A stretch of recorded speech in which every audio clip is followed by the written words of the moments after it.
The ZZ plant is famous for being almost indestructible. But what happens when this unkillable plant starts to look a little killable? A yellow leaf here, a wrinkled stem there. Don't worry. Today, we're playing plant detective and solving the most common ZZ plant mysteries. Okay, let's start with the most common and most confusing one, yellow leaves. Now, the confusing part is that this can mean two opposite things, too much water or not enough. So how do you become a detective and tell the difference? First, look at the yellow.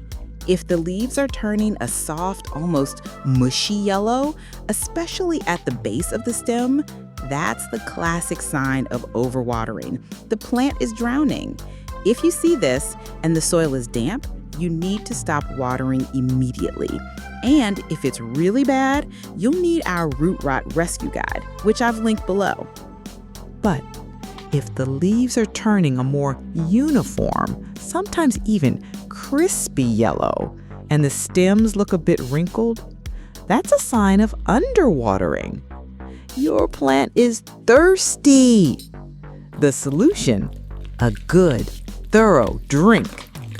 I love bottom watering a thirsty plant like this. Just place it in a tray of water and let it drink from the bottom up for about an hour. And one last pro tip. If it's just one or two of the oldest, smallest leaves at the very bottom turning yellow and the rest of the plant looks fine, don't panic. That's usually just the plant naturally shedding old leaves to make way for new ones.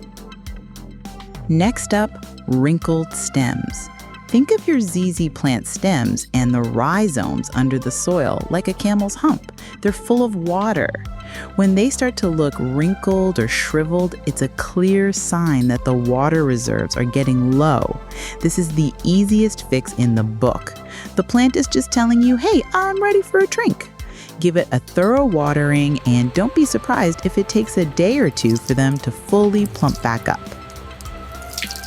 What about those annoying brown crispy tips on the leaves? This is rarely a sign of a major health problem. It's often caused by one of two things, inconsistent watering or the minerals in your topwater. Yes, ZZ plants can sometimes be sensitive to things like fluoride and salts in tap water. The fix? Try using filtered, distilled, or even rainwater to see if that helps new leaves. As for the existing brown tips, you can't reverse them, but you can snip them off for a cleaner look. Seeing your ZZ plant grow long, stretched out stems with huge gaps between the leaves, this is called leggy growth. And it's not a sign of disease, it's a sign that your plant is desperate for more light. It's literally stretching to find the sun. It's not necessarily unhealthy, just maybe not the look you're going for. The fix?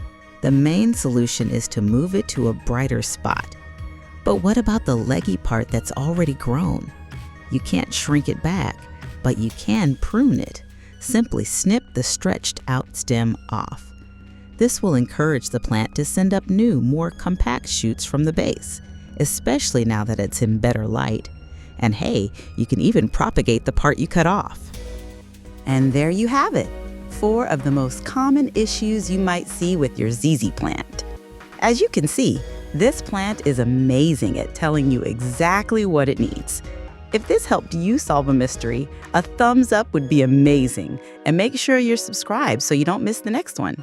For everything else, you know what to do. Just leave it to me.